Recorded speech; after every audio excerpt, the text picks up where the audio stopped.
One guy pulls his schlong out on Zoom, and next thing you know, it's all over.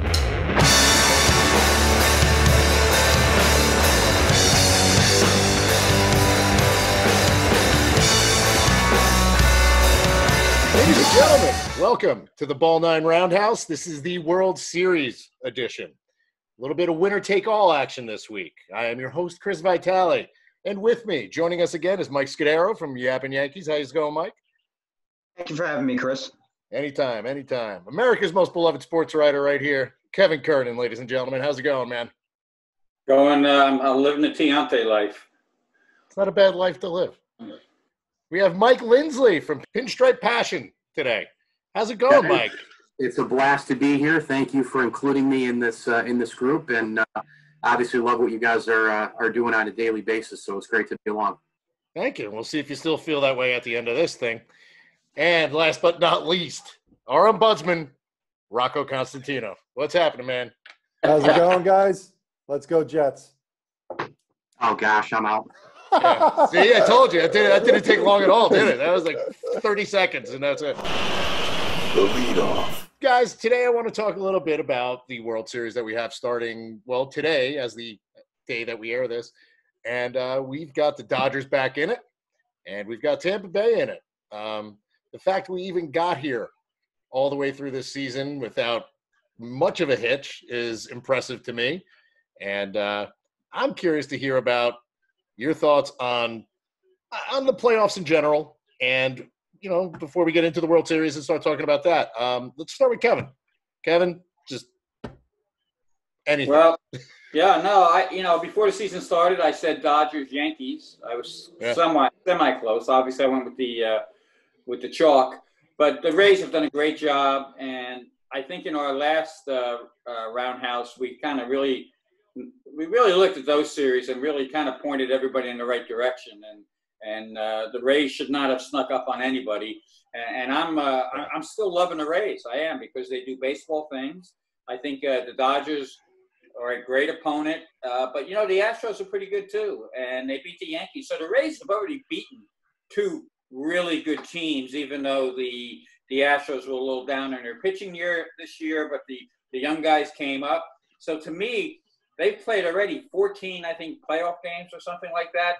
That gets guys like Pete Fairbanks, who didn't have any saves in the regular season, now kind of being their closer. And I popped that note on early on about them having 12 different guys having saves. Now you see that note everywhere. So, you know, the Dodgers are a great opponent. They're feeling it, but I do think the Rays will give them a series, and I think we're going to have a great World Series. One last thing. Our very first thing at the start of the year, I said we would get through this season and we would get to the postseason and we'd all get done. And part of that is because I follow this guy named Alex Berenson on Twitter, who is a no BS COVID guy who gives you some really smart answers. And the other part of that is I know Rob Manfred loves TV money. And, they were going to get the TV money, and they got it, and they're getting a little bit more money now because there's some fans there. So kudos to baseball. All right. Let's go to Mike Lindsley. Let's go to the new guy. What do you think about this whole World Series coming up? I mean, I love, obviously. Oh wait, this is what a savage looks like, by the way. I just want to remind everybody what they actually look like. This is another savage. Okay. Look, I would have loved Yankees Dodgers. I mean, my dad, is the reason I'm a Yankee fan. I have been for 35 years now or so, and that would have been the series. That would have been the premiere, the trademark franchises, the uniforms. You would have had the 1970s clip revisited and all that. But here we are. I'm still pumped about it. I think the Rays are, despite the fact that they haven't won anything as far as a title, and they haven't, been to the World Series in 12 years, they continue to year in, year out, figure out a way to be in a spot to try to make that run. Through a lot of the things that KK said, in terms of their pitching, the phenomenal bullpen stuff, and I know that the words will come up later. I'll just say one of them now, the over-nerding stuff that you guys use. But, it's not with the club. The analyticals, there it is. See, I knew he had it on. I knew it. But, I've been hit so much on Twitter with people who they just and what you're trying to get through to them about the analytics. The analytical thing, the Rays aren't the most analytical thing because they balance out the modern baseball and some of the analytics with actually having a manager who manages in the bullpen and stealing a base here and there and a late timely hit. They're not all the way there. It's all a balance. And so that part of it has been refreshing. They're super fun to watch. And they have 3 pitching aces, God forbid. And on the other side, I mean, my gosh, you've got 3 or 4 MVPs down the order, number one. And I think number 2 is, if that Dodger bullpen starts to do a few things like they did the last 3 games, and by the way, they reminded us that they're the best team in baseball the last 3 games. I had them as dead meat because, this is the Dodgers and it's October still, right? I mean, that's where we are. And track record. I said, show me that you can. Well, they did. They did show me. But it's going to be fun, and I love the matchup. I love the hard throwing against the big names, and we'll see what happens. But it's been a wild, crazy ride. I'm super happy we got here. And when the Marlins Cardinals stuff was going on, I tell everybody, calm down, play the games. You'll figure it out. And thank goodness for one change, which was the doubleheader 7-inning games. I thought that was a huge thing, a huge part of getting to the finish line here, and can't wait for tomorrow night. Yeah, interesting. And Mike Scudiero, it's your turn. I, for one, happen to think that we've been spoiled with some very good series this postseason, which is awesome given how crazy this year has been.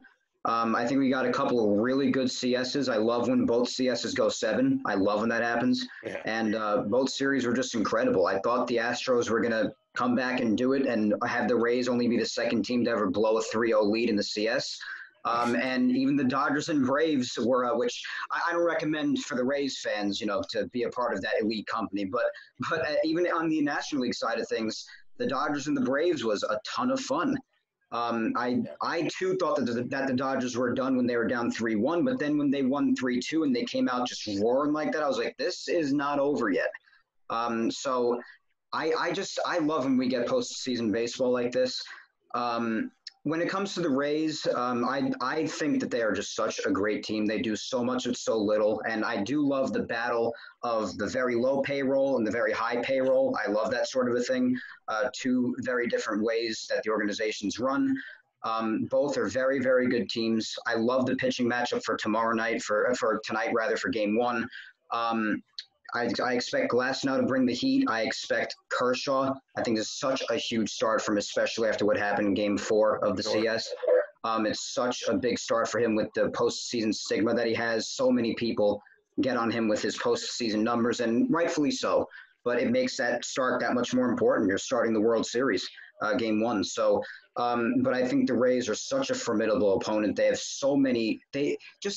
Mike said it himself in the lineup, so many great hitters up and down the order. Glasnow, Snell, and Morton is just it's just such a great lineup of guys that they throw at you. The series against the Yankees was crazy. I too had Yankees and Dodgers, so I didn't expect the Rays to come out with that win, but they did, and they deserved it in the end. And it's pretty crazy how in the last Roundhouse, we were going on and on about over nerding, and then Game 2 happened. But but listen, they deserve to win in the end. They were better, and that was a great series, and we got 2 great CSs now that I think is going to cap off what has been a crazy year with a crazy World Series between 2 solid teams, and I expect it to be solid right out of the gate starting tonight.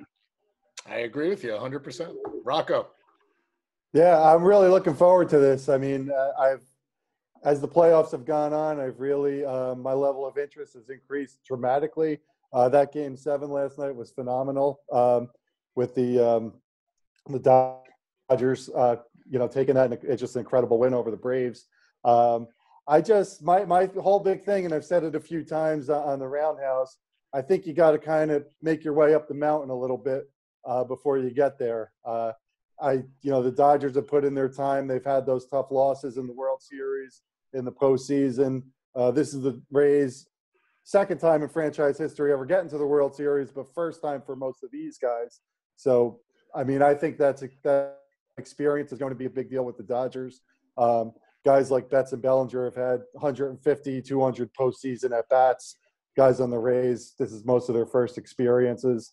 I'm real interested in a couple of things. Rays bullpen we all know about, but I'm looking forward to the Dodgers bullpen. Kenley Jansen looks like he got back on track a little bit.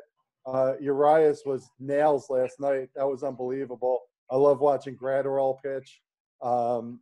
They're confident too. So you got two confident bullpens, the big starting pitching. My thought is that the Dodgers experience is what's going to make the difference here. But either way, I'm excited for it. I can't wait.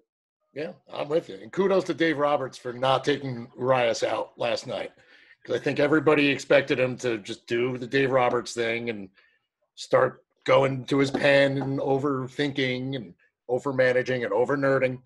But kudos to him, man, because that really – what do you get, 9 outs? I mean, so that made a world of difference.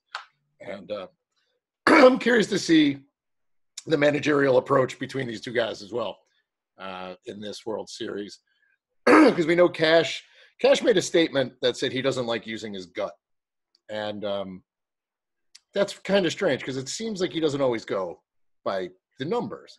But he made that statement that he doesn't like going with his gut. And it got me thinking, is that just kind of a ploy? Is that just kind of like a little something, a little gamesmanship? But I'm curious to see Cash and Roberts and how they do manage that bullpen, because both bullpens are so deep. And, now you got a couple of days of rest for the guys on Tampa. So, I think it's the pitching is going to be stellar in this World Series.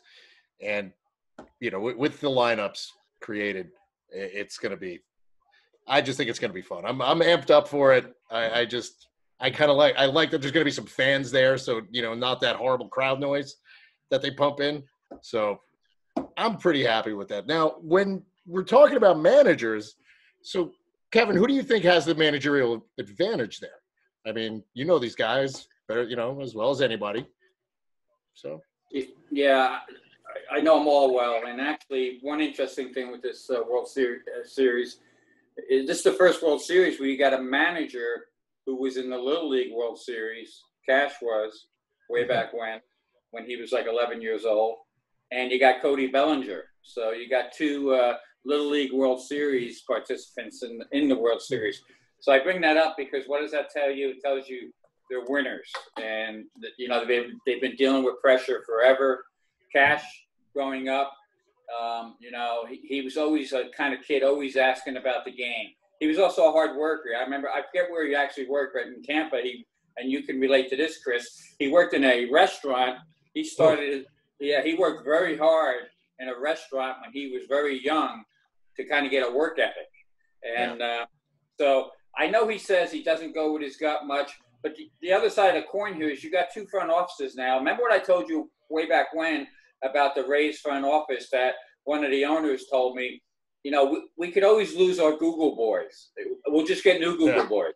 And Andrew Friedman, of course, was one of their Google boys. Yep.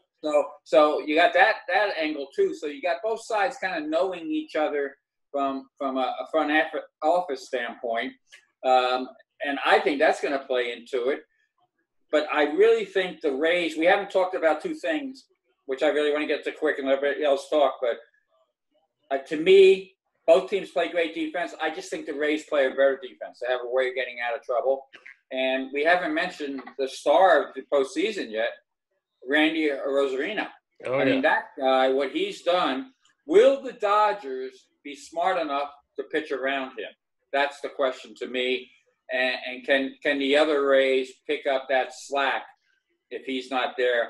And I did see something on, I don't know if it's just a picture, but the Franco, the young shortstop for the Rays, they have a World Series uniform for him. Saw that too. Yeah, to me, that's an intriguing thing because the Rays aren't afraid to do crazy stuff like just bring a kid in, and I really think we're selling the Rays a little short. I think when we get to our picks, a lot of people are going to say Dodgers in 6, and but I just think Cash will go with his gut a little bit, not a lot, because we've seen how he follows the rules, but his team is relatively healthy. They're in a great state of mind. Kiermaier, we'll see about his hitting, but I see the Rays doing a little bit more of the little things, because I really believe the Dodgers can be pitched to for all their talent. And I really think, and I can't say this enough, I always get back to over-nerding. Why did the Braves lose to the Dodgers? They lost to the Dodgers because they can't run from freaking third base to home. Yeah. Ozuna blew the tag up, and then something you taught in Little League, something I always taught all my kids, any fly ball in the outfield, you're scoring. So stand on third. Just stand on third, and go. And then Swanson breaking on a ball. This gets back to what I say, too. You watch guys, first thing they do, the smart players, they look like this. They look like this. They're not only checking the outfielders, but you have to check the infielders now. He did not know where Turner was. That ball off the bat looked like a base hit in a 5-6 hole, but Turner was in that hole. So that's what happened. And, so it comes back to, I don't see the Rays making those kind of mistakes against the Dodgers. So that's why I like the Rays. All right. Mike Lindsley. I just think there's a couple of things, too, layered on it. I didn't bring up I like to call him the Cuban. Did I hear the Cuban missile? Did somebody actually use that on Twitter last week? The star for the Rays. Did I actually hear that? Did they really? Right, Kevin? They've called. I know in the past, Chapman called that. Okay, yeah. Well, I didn't bring him up first because I was probably going to butcher the name, so Kevin got it flawlessly. There's a couple of layers that I wanted to throw onto this thing. First of all, the baseball cliche in October is always good pitching beats good hitting, right? We hear it all the time. We've heard it for decades. Well, now, this is a dream to see what that scenario is going to play out like, right? I mean, you have three major aces for the Rays going up against Bellinger, Betts, Turner, Seager. I mean, they just keep coming at you. So I love the fact that you have all these guys who are so unbelievable with an unbelievable repertoire of pitches and gas against guys who are great fastball hitters who work into a 2-1, 3-1 count. They get ahead of the count in so many cases, and they bury you usually. And when the offense, again, the hitting's contagious, all the cliches, but really the good pitching beats good hitting. That really dynamic for me is fantastic. It's going to be the aces versus the star power. And one quick thing, too, on Mookie Betts. I mean, this guy is outrageous as a baseball player. He is absolutely must-see in every way, shape, or form. He is an incredible 5-tool player. That gets thrown around. He may be a 6-tool player for all we know. And this is the opportunity Mookie Betts has that Mike Trout does not. Okay, Mookie Betts signed with the LA Dodgers, huge money. Now, I'm not saying they could have been in the postseason repeatedly with the Red Sox, and I know that a lot of Red Sox fans will say, well, they were never going to bring it back anyway. Well, if you show somebody $500 million, you can't convince me until you show them that kind of money. My point is with Mookie Betts, he has an opportunity to play with this Dodger team long-term, and the way they're structured and who's signed long-term, and they've got the balance and the depth and the versatility, and they're built up the middle, and they have balance between modern and traditional baseball. He's got an opportunity here like Derek Jeter did, which is I'm here every year, folks. I'm in the postseason every year. Yeah. So we're talking about Judge. We're talking about Mike Trout. We're talking about all these other possibilities. Bryce Harper, because he throws his hair around. Guys, the face of baseball could be Mookie Betts on the way. I agree with you. And how they don't market him more is just beyond me, but that's just an MLB baseball problem. That's just an MLB thing, Manfred League baseball. That's all it is. Mike Scudiero. I think it's a big thing to have that presence as a face, because Jeter in October, that's really what propelled him into being, even if he wasn't the best player in the game multiple years, the face of the game for the most famous franchise. That's true. That's a very, very good point. Mike Scudiero, want to hear your thoughts on managing and what you're going to see in this World Series? Well, I felt a little awkward with the Dodgers in 6th thing because that may or may not be my prediction. But but regardless, even if it is, that's not discounting the Rays at all. I do think that managerial-wise, especially because you did bring it up before with the mismanagement of the bullpen in the past and everything with Dave Roberts, I do think that Kevin Cash has the managerial advantage. I just think that nearly every button, if not every button he's pushed this postseason has been just the right one. The Rays just seem to have it together behind the scenes with the analytics and just even when he does decide to go with his gut, regardless of how little or how much or how frequently he does it. They just really seem to have the right answers to almost every challenge that's thrown at them. And I think they're going to have the right answers a lot of the time in this series even against a devastating lineup like that of the Dodgers. But I just think with the Dodgers, regardless of who has the managerial advantage, I just think they're throwing too much over here. I mean, the bullpen, as we've established, what they did in Game 7, or Arias specifically, the 3 perfect innings to end the game was just humongous. And the 1 day of rest for the Dodgers, 2 days of rest for the Rays, I think everybody should be on deck and ready to go pretty much. I think it's just going to be a fantastic series. I mean, the starting rotations, as I said, should be a huge factor because I expect big things out of Kershaw tomorrow. I expect big things out of Buehler. I expect big things out of both bullpens.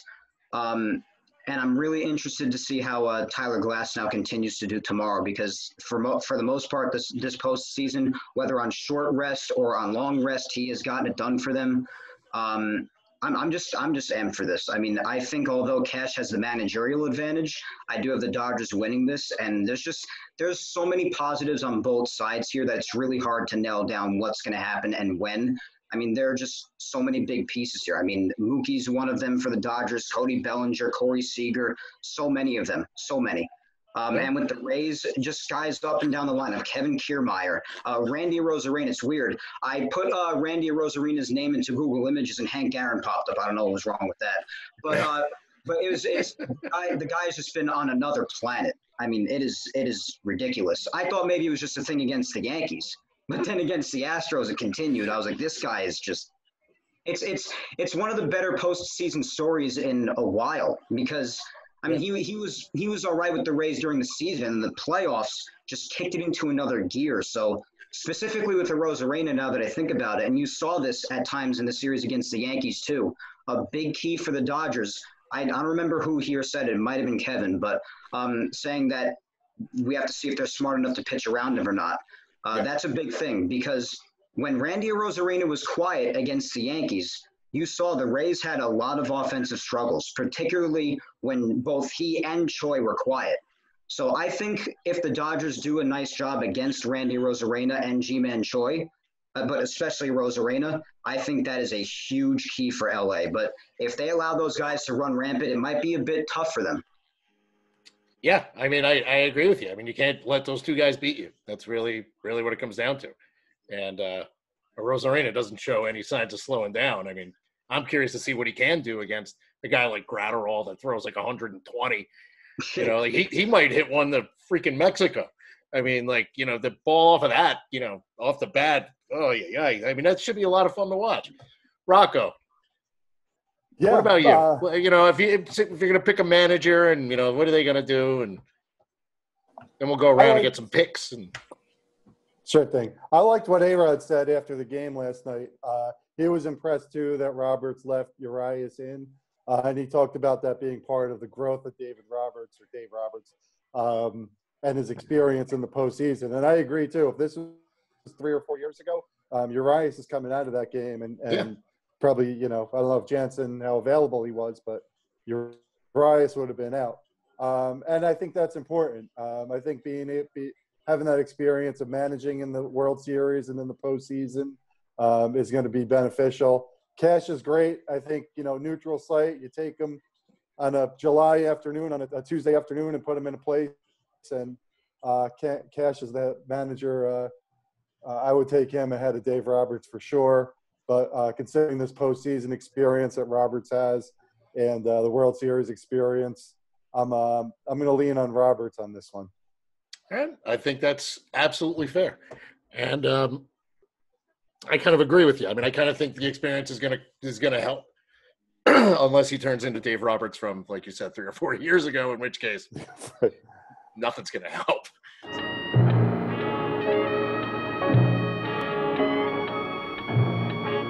We'll go around. We'll start with Mike Scudiero. Well, Ivan just said it before. I have the Dodgers in 6, but even though I do have the Dodgers winning, I have the Rays putting up a hell of a fight. I don't see this being an easy series victory for them. I have them finally ending their postseason choke jobs. It's about time that it ends for them. I think this is the Dodgers team to end it. Just all the pieces seem to have come together. They have Mookie Betts now, which is what they did not have in the past. He's a huge piece to it. The bullpen seeming to bounce back, which is a question mark for them. The lineup just being murderous. If Clayton Kershaw starts the series off tomorrow, right, or tonight rather, right, that is a huge, huge thing for them. That to me is actually the biggest part of it, whether Kershaw starts it off right. If Kershaw gives them a dominant start in game one, that is huge for the Dodgers. They'll be off to a great start, and I think it'll be a big determination on what happens going forward, especially if he manages to keep those big guys like Choi and Arozarena quiet in the lineup. But I have all the faith in the world in the Dodgers for doing this. I do expect the Rays to put up a really big fight. I expect the bullpen to be good. I expect the Dodgers hitters to struggle against their pitching at times because, for the most part, this postseason, especially against a team like the Yankees with their great lineup too, Tampa's pitching has just been great. So I do expect the Dodgers lineup to have some struggles despite their firepower. But in the end, I do think the Dodgers are going to be a bit too much for them, and I think they'll take it in 6. All right. Mike Lindsley, how about you, sir? Give me your picks and a final thought. I think it could go either way. I really do. And, of course, I'm sure I'll do a video on YouTube about it. If I get the prediction wrong, somebody will respond in 6 months because that seems to be the YouTube thing lately. By the way, with Arozarena, amazing is in this sport, we get this story. You know, back to Mike's point, you guys talk. I mean, could you imagine the NBA, like a guy getting called up from the D League 3 weeks before the finals and then raining threes? Could you imagine in the NFL, you know, somebody, Kurt Warner, it probably is the closest thing. But again, he was already out of the arena, you know, bagging groceries or stocking shelves. We don't get this in the other sports. I mean, could you imagine it in hockey, where a guy's in the Ontario Hockey League and the AHL for the entire year and gets called up in March and plays 2 weeks and goes and wins the Conn Smythe? Like, that's what this is. That's what baseball is wild with this kind of a story. Having said that, man, I want to take Tampa so bad, but I'm going to go Dodgers, but I'm going to go in 7. I think this thing goes the distance because I think you are going to have literally an Ali Frazier type deal here. I mean, punches back and forth, crazy moments, and it's going to be one little thing here or there. You know, it's going to be that one. If the Rays are going to win it, it's going to be that one Ray thing that they do that does it, a little change. If the Dodgers win it, we're all looking at the big players. Maybe it's an unheralded, maybe it's Hernandez again, homering, right? It's going to be one of those little things. Or I love what Mike said. I love what he just said about Kershaw. Because if he goes out and gives them that first game, that mentality goes, yep, we're unbeatable. And if the Dodgers then at that point know that they're unbeatable and you add him to the mix with everything else, it could be the thing. So I thought that was a very, very good job there by Mike. I'm going to go 7 for LA and finally winning it. But I'm not going to lie. I want Tampa. I want Tampa to win this thing. I don't care how many games. I want them to win. And then I want the Kevin Kernan payroll article on the Dodgers. That's my dream. All right. Well, I think we can work something out there. Rocco, give me your final thought and a pick. I know you weren't expecting to go yet, so that's why I did. That's all right. No, I'm good. Surprise! I'm kind of along the same lines with Mike. I was, looking at this series and trying to find a way for myself to pick the Rays. I think the Dodgers' experience is going to be too much. I think, the Rays are relying on their big hitters to be Arozarena and G-Man Choi. And, as great as they've been, when does the clock strike midnight on them? That's kind of they could carry the Rays to a World Series win, but I think at some point there's going to be some frustration with them, and we're going to see that Cinderella story end. I just think that like I said, the experience of the Dodgers is a little too much. I'm going Dodgers in 7. I like the Dodgers pitching all year. I think they've actually flown under the radar with their pitching. As good as the Rays pitching's been, the Dodgers were a half run better in the regular season. Looking forward to a great series. Dodgers in 7. Would not be surprised if it went Rays in 7, but just looking forward to it. I agree, and that's going to bring us to Kevin Kernan. Yeah, a couple things. First of all, we got a true World Series in my mind this year because the Rays and the Dodgers didn't play each other during the season, which is nice. That's a nice change. The second thing is, probably out of everybody here, I think I'm the only one who was in Dodger Stadium in 1988 when Kirk Gibson hit that home run. So I think that's a safe assumption. Yeah. Of course you were.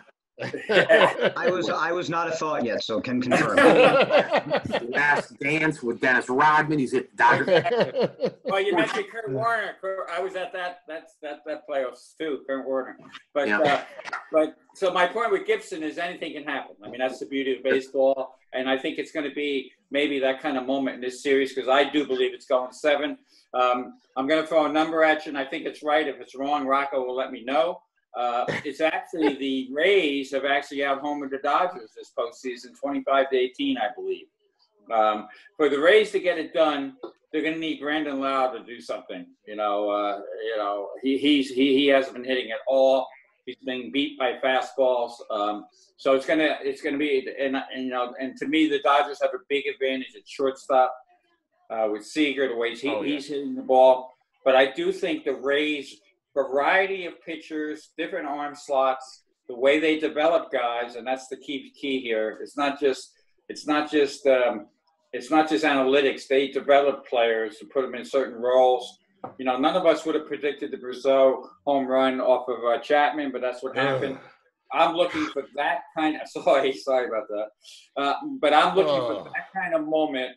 I'm looking for that kind of moment in a 7-game series. Now I may be wishing that, but if you just look at baseball things, defense, relief pitching, starting pitching, it's kind of like it brings me back to Moneyball and the A's. It was Moneyball with the A's. No, it wasn't Moneyball. It was the 3 starters they had, going way back to those guys, Hudson, Zito, and Mulder. And Mulder. Well, the Rays, they started the whole thing with the opener, but what did they do? They developed 3 really good starters, and they paid Charlie. They actually outbid the Yankees for Charlie Morton. They made a better decision on Charlie Morton. The Yankees went with Jay Happ instead of Charlie Morton.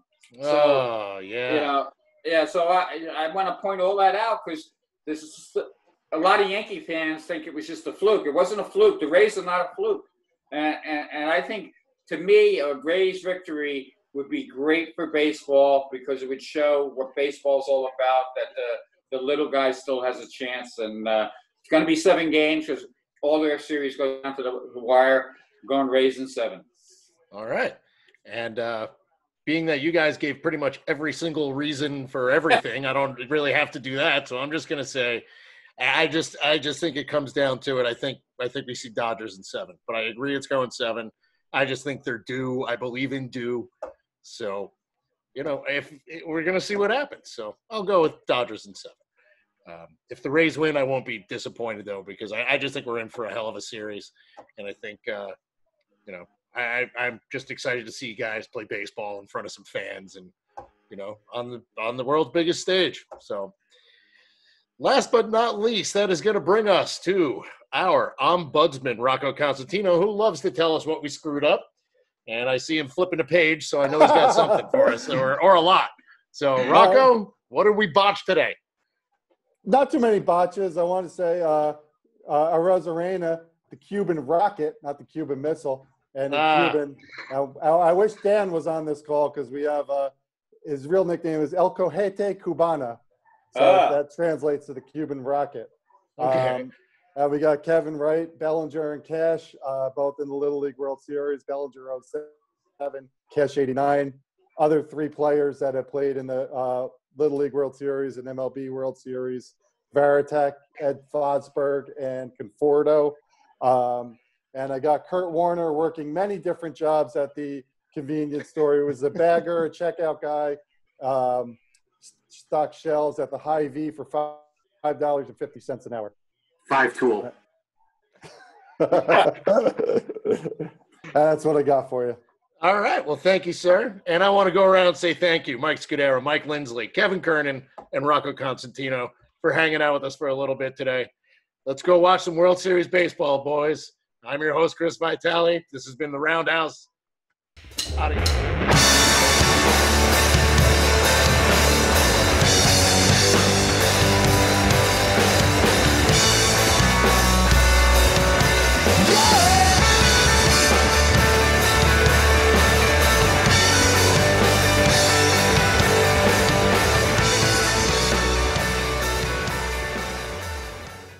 Everybody kept their dicks in their pants, so it's perfect.